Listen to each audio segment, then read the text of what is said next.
I am so pleased that this exhibition is happening, Black Money, because when you're in the black with money, it's a good thing. Isn't that right? If you're red or you're green or you're pink, nobody's talking. But if you're in the black, it's a good day. Even on Wall Street, it's a good day. And I'm so particularly pleased that there is this conversation about Black money, because oftentimes when we are on money, even money within countries that have independence and great nation states, oftentimes that currency is devalued. So it seems as though we are less and little. It's almost like sometimes looking at a map and you see your country and it's a tiny little dot, and you're in a classroom and you see other big countries and somehow you feel small and insignificant. So to be on money, Canadian currency with value, did I say that? With value, right? It's a great thing that we have Viola Desmond on that money. To be in this space also too, the Urban Research Center is also very fitting for this exhibition to take place. And I'm not going to clean my shoes because today I walked on what was known as the former Black Wall Street. So we good to go. We good to go. We very good to go. In Toronto, I live in a great city called Toronto. And only one person is like, acknowledging that. And our connection to with the U.S. is such. Dr.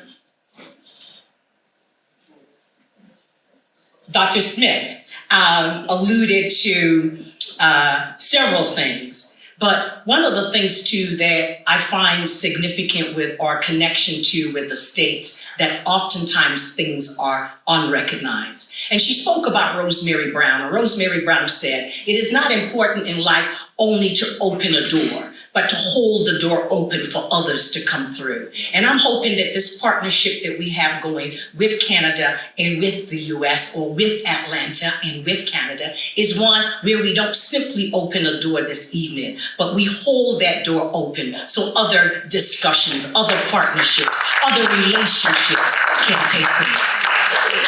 I am very fortunate to be in a world of books and literature. And as a person who owns a bookstore, an independent bookstore, it is very important for us to look at the trajectory of independent bookstores.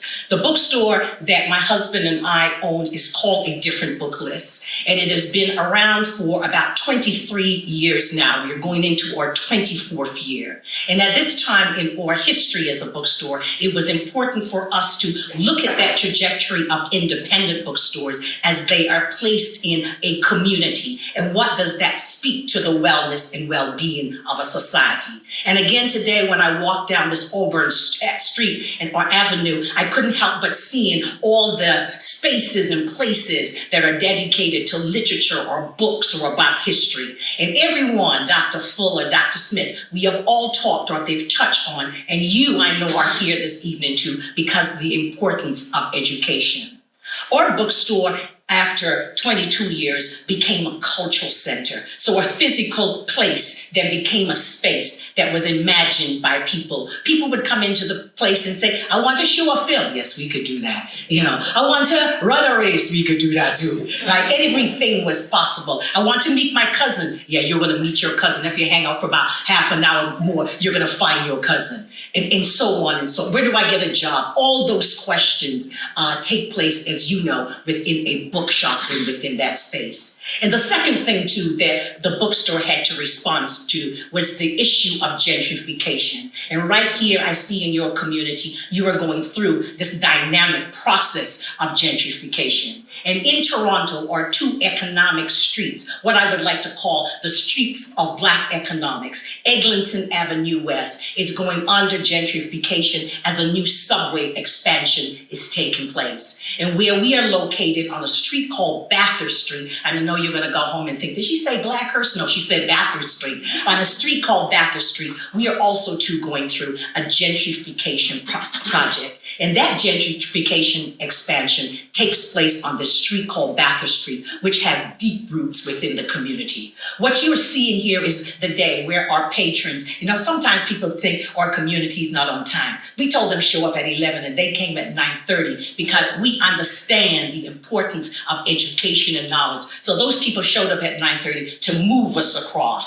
And so that movement across, because when we talk about money, when we talk about Viola, when we talk about civil rights, we are talking about movement. And if we don't have movement within communities, then people are not inspired to be engaged and to do Black Lives Matter. All those things are movement. So here's a movement of patrons moving across the road, moving knowledge. That was an awesome, iconic image that was seared into the consciousness of people in Toronto.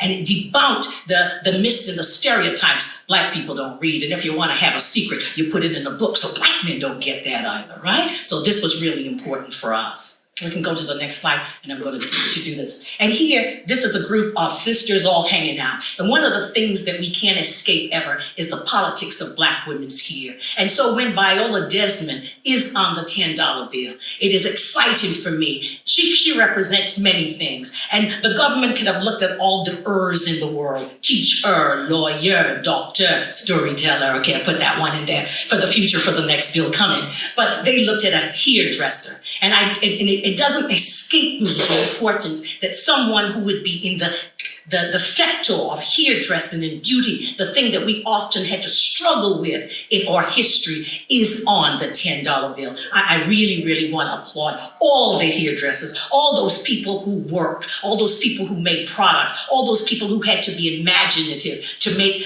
every dollar stretch. So I'm very happy that a hairdresser representing that sector that we're so invested in is on the $10 bill. We can go to the next slide. And then here now is emancipation. Every July the 31st, and this is an extension of the bookstore and culture. And I'm speaking to the choir too now, because I know that you do this right here in Atlanta, and this probably has taken place so many times on this great avenue that we are on.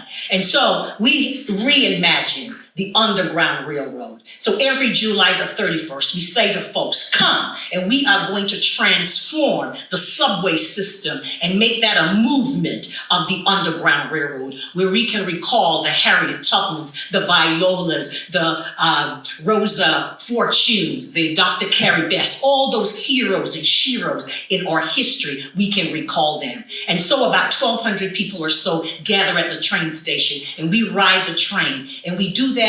We start about 11:30 so that when we get to the end of the train line, it is August 1st, and we can welcome in Emancipation Day and then have the rest of the day to discuss that with the wider society about that positioning of Emancipation Day. You could even get married on the Underground Freedom Train ride. And this is where East Africa here is meeting Jamaica on the train ride. So we're rolling. We can go to the next slide. Am I the last time? Good. Right. And here to reimagine again the importance of education. And every year, again, we take the bookstore and the ideas, because what we sell in terms of books are ideas of overcoming. People are little, but they can be mighty. We celebrate the stories of Anansi, of Burr Rabbit and Coyote. So here we encourage young people in high density areas, students who have the narrative, you're not going to do well. And we say to them, we are going to walk with you symbolically from secondary to post-secondary into the universities to demonstrate student achievement and excellence. Again, a movement of people, all in the tradition of our history. And I think we're coming home now. And this here represents, this is part of Bathurst Street. And right here, what you're looking at is a whole lot of history. This is where the barbershops and the beauty salons, these are the universities of the community. This is where you gotta get it right. You gotta have an opinion. You gotta be a good debater. This is where you hone your craft in these institutions of university. And in that shot too was a woman called Bev Maskell, and I'm going to pop back into that. And Bev Maskell is very much part of that block, just like C.J. Walker. And today I was so excited to stand right in front of that space here. Just like Madam C.J. Walker and like Viola Desmond, she was inspired to get into the beauty sector.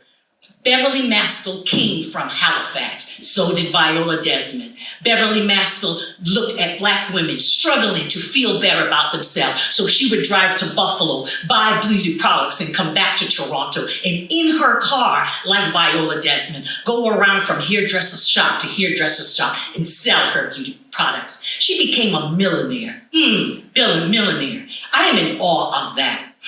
But what I appreciate about Beverly Maskell is this. She just did not sit on her hands and on her money. She was philanthropic. And she established at Dalhousie University, or she was one of the major donors and people to enable this, the James R. Johnson Chair in Black Studies at Dalhousie University. You better clap that, because we have very few Black chairs in Canada. And so here is a Black woman who walked the talk. I hear you, babe. You go on, girl. Or is it Samantha? But we good to go. We good to go.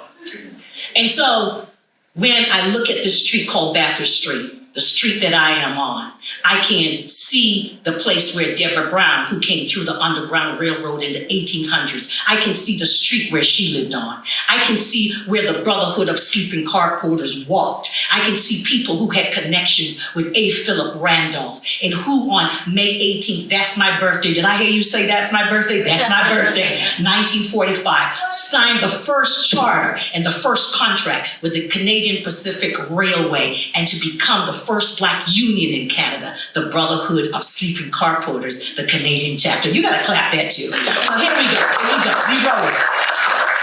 And so again, our connection between the two countries and between cities is so significant.